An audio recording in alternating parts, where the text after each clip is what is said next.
AIIMS जैसे प्रतिष्ठित संस्थान से असिस्टेंट प्रोफेसर जैसी सम्मानजनक नौकरी छोड़ जयेश के जरिए देश में चर्चित हुए आदिवासी नेता हीरालाल अलावा कैसे बने कांग्रेस का कोहिनूरी हीरा और शून्य से कैसे पहुंचेंगे शिखर पर, जानते हैं उन्हीं से उन्हीं की जुबानी जो इन दोनों लोकतंत्र को बचाने उतरे हैं मैदान में और दमदारी से कर रहे हैं कांग्रेस का समर्थन। कैमरा पर्सन योगेश बैरागी के साथ बदनावर से विशेष संवाददाता पवन वैष्णव की रिपोर्ट। एनटीवी टाइम चैनल में आपका स्वागत है। बदनावर विधानसभा क्षेत्र में उपचुनाव होना है। उपचुनाव को लेकर कांग्रेस भाजपा दोनों ही दल एड़ी चोटी का जोर लगा रहे हैं। ऐसे में बदनावर विधानसभा सीट आदिवासी बाहुल्य होकर यहां आदिवासी मतदाता लगभग 50 से 60 हज़ार के बीच में अपना एक हिस्सेदारी रखते हैं। इसी तारतम्य में हमारे बीच जयस के राष्ट्रीय संरक्षक और मनावर के विधायक हीरालाल जी अलावा साहब मौजूद है, जो राजनीति में भी हीरो है। इनको हम अगर राजनीति का नायक कहें तो अतिशयोक्ति नहीं होगी। ऐसा हम इसलिए कह रहे हैं क्योंकि एक अपने जीवन के प्रारंभिक दौर में ही राष्ट्रीय संरक्षक जयस के बनकर इन्होंने राजनीति में एक ऐसा परिवर्तन लाया है जो सामान्यतः कोई नायक ही ला सकता है। आज हम इनसे चर्चा करते हैं और जानते हैं कि जयस जैसे एक गैर राजनीतिक संगठन से जुड़कर जब इन्होंने शुरुआत की तो कैसे इनको राजनीति में अपना पदार्पण करना पड़ा, क्या कारण रहा इसके पीछे, जानते हैं इन्हीं से। नमस्कार अलावा जी। नमस्कार। आपका स्वागत है। आप एम्स में प्रोफेसर थे, एक अच्छा जीवन था आपका कैरियर, उसको छोड़कर आप ये राजनीतिक जीवन में क्यों आना पड़ा आपको? एम्स दिल्ली जैसे संस्थान में प्रोफेसर रहा मैं 2016 तक, और उसके बाद जब मैं लौटकर अपने क्षेत्र अपने गांव की ओर आया तो मैंने देखा कि जो समाज आज आज़ादी के 70 साल बाद भी देश के विकास के आखिर पंक्ति में खड़ा है, शिक्षा, स्वास्थ्य जैसी मूलभूत सुविधाओं से आज भी वंचित है। तो इस समाज के लिए अगर कुछ करना है, इस समाज को अगर कुछ देना है, इस समाज को अगर कुछ नई दिशा और दशा बदलनी है, तो हमें राजनीति को एक माध्यम बनाकर समाज और देश के विकास में एक भूमिका निभा सकते हैं। ये मेरा सोचना है, मेरा मानना है। और यही कारण है कि जब मैं आदिवासी क्षेत्रों में जब आया दिल्ली एम्स से वापस, तो मैंने देखा कि यहाँ पे शिक्षा का प्रतिशत आज भी धार, झाबा, बड़वानी जैसे आदिवासी क्षेत्रों में 20 से 30% के लगभग है।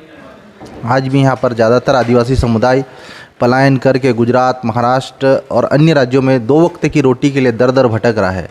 आज ये समाज राजनीतिक रूप से मतलब इनकी जो आवाज़ जो विधानसभा और लोकसभा में होनी चाहिए थी, आज देश में आदिवासी समाज का नेतृत्व हमें दूर दूर तक नज़र नहीं आता है।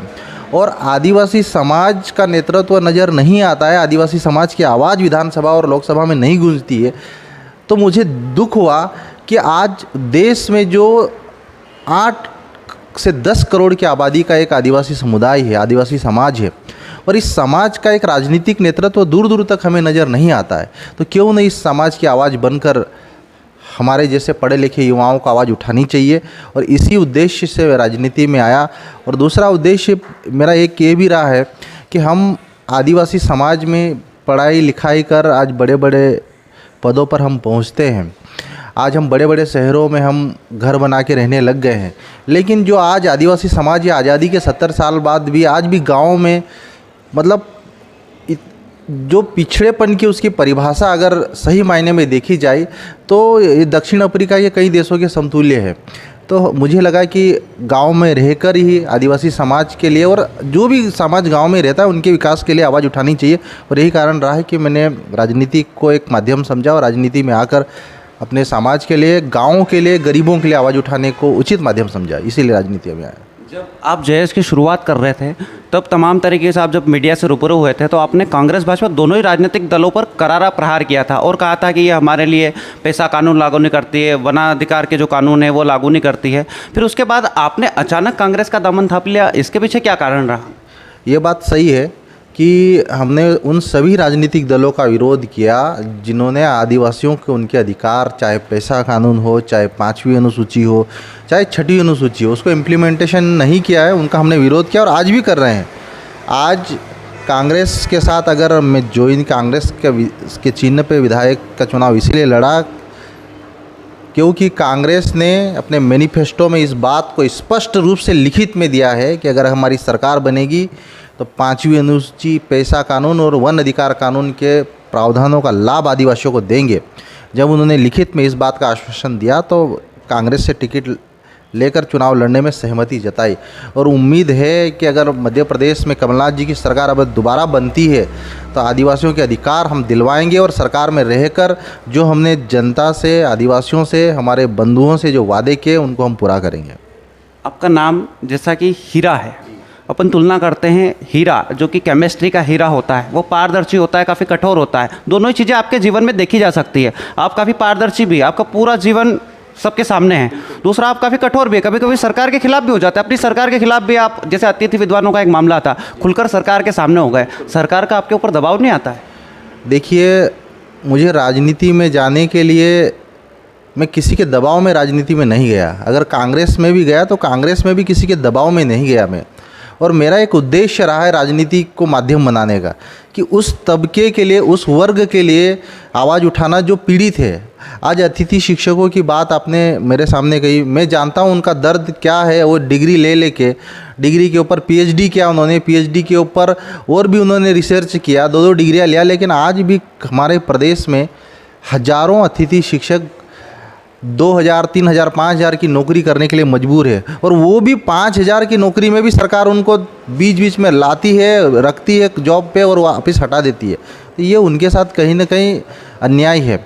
और मुझे लगा कि निश्चित ही जो बेरोजगार प्रदेश के जो युवा हैं आज इस उम्मीद से पढ़ाई करते हैं कि वो आने वाले समय में अच्छा जॉब लगेंगे और घर वालों की और अपने गांव वालों की सेवा करेंगे। लेकिन जब वो डिग्री हासिल करने के बाद जब बेरोजगार होकर दर दर भटकने को मजबूर होता है और उनको 2 वक्त की रोटी के लिए भटकना पड़ता है, और आज अतिथि शिक्षक हज़ारों की संख्या में संघर्ष कर रहे होते हैं, उनको धरना प्रदर्शन करने के लिए भोपाल जाना पड़ता है, पद यात्रा निकालना पड़ती है, तो मुझे दुख होता है। सरकार किसी की भी रही हो, उनको न्याय मिलना चाहिए, उनको अधिकार मिलना चाहिए और उनको रोजगार देना चाहिए। और मध्य प्रदेश की कमलनाथ सरकार ने वादा किया था कि अतिथि शिक्षकों को हम लोग रोजगार देंगे और उनको उचित नियमों के अधीन उनको हम लोग परमानेंट करने के भी प्रयास करेंगे। तो माननीय कमलनाथ जी ने भी अपने मैनिफेस्टो में भी इस बात का जिक्र किया था। लेकिन जब अतिथि शिक्षकों के साथ अन्याय हो रहा था तो मुझे लगा कि नहीं, इनके साथ खड़े होना चाहिए। और मुझे ज़रूरत लगी कि कमलनाथ सरकार के खिलाफ मुझे एक मेरा कदम है, लेकिन मुझे उस बात की चिंता नहीं थी। मुझे प्रदेश के बेरोजगार युवाओं की आज भी चिंता है और आज भी हम लोग इस बात से आश्वस्त हैं कि अगर हमारी सरकार बनेगी तो माननीय मुख्यमंत्री जी से इस बात का जिक्र करेंगे, हमारे कमलनाथ जी से कहेंगे कि जो अतिथि शिक्षकों के लिए हमने वादे किए हैं उनको, उन वादों को आप पूरा करें और उनकी लड़ाई में हमेशा लड़ूंगा। ये तो आपसे जब चर्चा हुई तो आप बता रहे हैं कि समाज के हर वर्ग की आपको चिंता है। वास्तव में सही भी, आप कई मुद्दों पर खरे उतरे हैं, सामने भी आए हैं। लेकिन आप जब जयेश की शुरुआत कर रहे थे राष्ट्रीय संरक्षक के तौर पर, तब आपने एक नारा दिया था, अब की बार आदिवासी सरकार। उसके साथ ही आपने मीडिया से चर्चा के दौरान कहा था कि लगभग जो 47 सीटें हमारे लिए आरक्षित है उन पर हम अपने कैंडिडेट उतारेंगे। 80 सीटों पर हमारा प्रभाव है, वहाँ भी हम किसी दल से कोऑपरेट करके सदस्य हमारे उतारेंगे। लेकिन फिर आपने अचानक 2018 के आम चुनाव में केवल 1 सीट पर समझौता कर लिया। कहीं इससे आपका जो समाज है उसकी आपको नाराज़गी का सामना भी करना पड़ा था हल्का सा। आपने कैसे इन दोनों को सामंजस्य स्थापित किया? जी, ये बात आपकी बिल्कुल सत्य है कि हमने अब की बार आदिवासी सरकार का नारा दिया था। और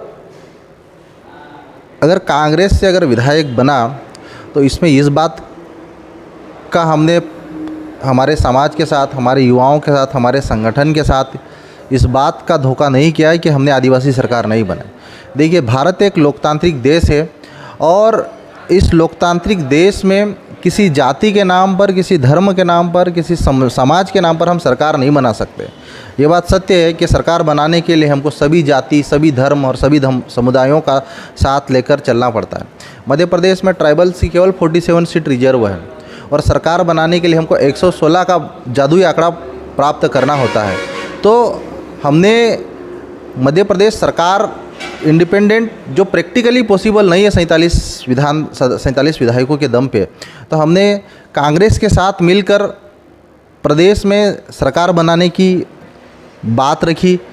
हमारे समाज के, हमारे युवाओं को ये बात समझ में आई और उन्होंने कहा है कि अगर हमारी भागीदारी अगर सरकार में रहती है तो कहीं ना कहीं ये आदिवासी, गरीब, मजदूर, किसानों की ही सरकार है।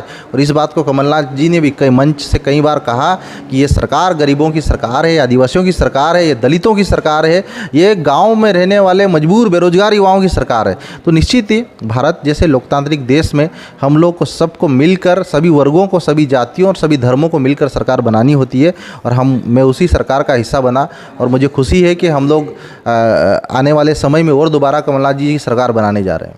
देखिए, मेरा एक सवाल है आपसे कि ST/SC अधिनियम काफ़ी चर्चा में रहता है, स्वर्ण वर्ग उसका विरोध करता है, तो वहीं आदिवासी उसके फेवर में काम करने का प्रयास करता है। इसको कितना आप एक शिक्षित युवा है, कितना सही मानते हैं? इसका कहीं ना कहीं दुरुपयोग भी होता है। वास्तव में कानून अच्छा है, संरक्षण के लिए बना है, लेकिन आपको कहीं लगता है वास्तविकता में इसका कहीं कहीं दुरुपयोग होता है?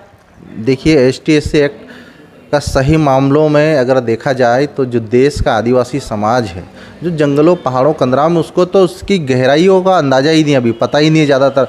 हाँ, पढ़ा लिखा वर्ग है, युवा है जो जागरूक है, वो ज़रूर ST/SC एक्ट को जानता है, पढ़ता है और उसको समझता है।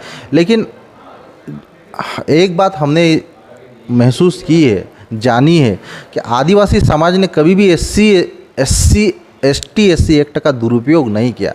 हाँ, निश्चित ही कई मामलों में आदिवासियों के साथ शोषण होता है, उनको बंधुआ मजदूर बनाया जाता है, कई मामलों में उनके साथ अत्याचार, शोषण होते हैं और ऐसी परिस्थितियों में वो खड़ा होता है और अपने खिलाफ हुए शोषण के खिलाफ वो कानूनी कार्रवाई के लिए मजबूर होता है। कुछ अपवाद हो सकते हैं कि SC/ST एक्ट का दुरुपयोग हुआ, उसके लिए केंद्र सरकार ने विशेष प्रावधान भी किए हैं कि उस पर पहले जांच बिठाई जाएगी और उसके बाद सही क्या गलत क्या उसके बाद निर्णय हुआ जाएगा। तो निश्चित ही कानून का दुरुपयोग तो नहीं के बराबर है, लेकिन कुछ एक दो अपवाद या कुछ अपवाद हो सकते हैं, लेकिन उस अपवादों के आधार पर यह नहीं कहा जा सकता कि इस कानून के दम पे ही कहीं गरीब, मजदूर, आदिवासी, दलितों को न्याय मिलता है और इस कानून को और मजबूत बनाने की ज़रूरत है। हाँ, ये ज़रूर है कि अगर उसका कोई दुरुपयोग होता है तो उसके ऊपर भी सरकार की तरफ से कोई विशेष नियम संशोधन होकर बनना चाहिए कि दुरुपयोग न किया जाए। देखो, हर चीज़ का कहीं ना कहीं पॉजिटिव फ़ायदे हैं तो उसके ऊपर बाद में नकारात्मक चीज़ें भी आती है, तो हमें उसके सकारात्मकता में लेनी चाहिए और SC/SC एक्ट को और मजबूत बनाने की दिशा में काम करना चाहिए। जहाँ तक हम जानते हैं, आदिवासी अपने आत्मसम्मान और अस्मिता की लड़ाई के लिए अपने प्राण तक न्यौछावर कर देते, झोंक देते हैं। आपको देखकर भी पता लगता है कि आप भी काफ़ी स्वाभिमानी व्यक्ति है। इसका उदाहरण इस बात से लगाया जा सकता है कि आपने भले कांग्रेस का दामन थाम लिया हो, लेकिन कांग्रेस का आप दुपट्टा सामान्य तौर पर पहनते नहीं, हमेशा JS का पीला गमछा ही पहनते हैं। इसका क्या कारण है? कैसे अपने स्वाभिमान को जीवित रखते हैं आप? देखिए, जो JS एक जय आदिवासी युवा शक्ति संगठन जो एक वैचारिक संगठन है और इस विचारधारा ने देश के 15 से ज़्यादा राज्यों के आदिवासी युवाओं को एक सूत्र में बांधने का प्रयास किया है। आज राजनीतिक रूप से आदिवासी समाज की आवाज़ कहीं न कहीं उठती रहती है, लेकिन उससे भी ज़्यादा जो आज एक ताकतवर आवाज़ बन चुका है वह JS। और जिस JS संगठन के माध्यम से मुझे प्रदेश से लेके, गांव से लेके राष्ट्रीय स्तर पर पहचान मिली, उस संगठन का मेरे ऊपर कर्ज है। और जिस संगठन ने मुझे आज यहाँ तक पहुँचाया है, उस संगठन का कर्ज चुकाने का काम मेरा है। और ये बात बिल्कुल सही है कि ज़्यादातर जगहों पे, विधानसभा हो चाहे हर जगह में पीला गमछा का इस्तेमाल करता हूँ। पीला गमछा ये आदिवासी कल्चर का एक प्रतीक है और हमारे कल्चर को, हमारी संस्कृति को बढ़ावा देने का काम ये भारत सरकार के साथ साथ देश के हर नागरिक का है, क्योंकि भारत के संविधान ने इस समाज को एक अलग पहचान दी है। उस पहचान को बनाए रखने की हम सबकी जिम्मेदारी है। निश्चित ही तो हमारी प्राथमिकता रहती है कि जिस समाज ने, जिस संगठन ने हमें पहचान दी, उस पहचान को हम बरकरार रखें, बाकी और हमारा इसका कोई उद्देश्य नहीं है। आप अभी वर्तमान में बदनावर विधानसभा क्षेत्र के दौरे पर है। यहाँ पर हमेशा जातिगत राजनीति को मुद्दा बनाकर अपने अपने चुनावी संग्राम में दोनों दल उतर जाते हैं। आपको भी कहीं ना कहीं कांग्रेस पार्टी ने यहाँ पर भेजा है। यहाँ पर आपका जो समुदाय है उसका लगभग 50 से 60 हज़ार वोट बैंक यहाँ पर है। कितना प्रभाव आपका चल पाएगा यहाँ पर? देखिए, बदनावर विधानसभा समेत प्रदेश में जो 28 विधानसभा सीटों पे उपचुनाव हो रहा है, आज प्रदेश की जनता ने मूड बना लिया है कि देश में लोकतंत्र की हत्या करने वाले गद्दारों को, देश में लोकतंत्र का गला घोटने करने वाले गद्दारों को प्रदेश की जो जनता जवाब देना चाहती है। मध्य प्रदेश जैसे एक लोकतांत्रिक राज्य में जहां प्रदेश की स्थायी कमलनाथ सरकार को प्रलोभन में आकर पैसे लेकर जो सरकार गिरा दी गई है, और आज जिन विधायकों को प्रदेश की जनता ने, जिस सरकार को प्रदेश के गरीब मजदूर किसानों ने 5 साल के लिए चुना था, उन्होंने 15 महीनों में ही सरकार गिराकर दूसरे पाले में चले गए, तो उनको बदनावर की जनता ही नहीं, पूरे मध्य प्रदेश के 28 विधानसभा सीटों की जनता जवाब देना चाहती है कि पैसे के दम पर सरकार गिराने वाली पार्टी हो चाहे कोई भी गद्दार हो, उनको प्रदेश की जागरूक जनता जवाब देगी। और बदनावर की जनता पर मुझे पूरा भरोसा है कि जिस विधायक को यहाँ की जनता ने पूरे 5 साल के लिए चुना था, आपको बहुमत से 40,000 से ज़्यादा मतों से जिताकर विधानसभा में भेजा था, उस क्षेत्र की जनता के साथ आपने गद्दारी करी और आपको यहाँ की जनता पूरा करारा जवाब देगी, ये मुझे पूरा भरोसा है। और मुझे इस बात का भी भरोसा है कि मध्य प्रदेश की 28 सीटों पर हम लोग विजय होंगे और कमलनाथ जी की सरकार 10 नवंबर को दोबारा बनेगी, ये पूरा विश्वास है मुझे। आपका गत दिनों बदनावर विधानसभा क्षेत्र में आप चुनावी दौरे पर थे, एक वीडियो वायरल हुआ था जिसमें आपने बताया था कि भाजपा के लोगों ने आपको 100 करोड़ का प्रलोभन दिया, उसके बावजूद आप बिके नहीं। सामान्यतः अभी कुछ लोगों के बिकने की जो खबरें चल रही हो 35-35 करोड़ में बिके हैं, लेकिन आप 100 करोड़ मिलने के बावजूद नहीं बिके कि 100 करोड़ का आपको प्रलोभन था, उसके बावजूद नहीं बिकने का क्या कारण रहा? देखिए, मैंने राजनीति पैसे कमाने के लिए नहीं ज्वाइन करी है।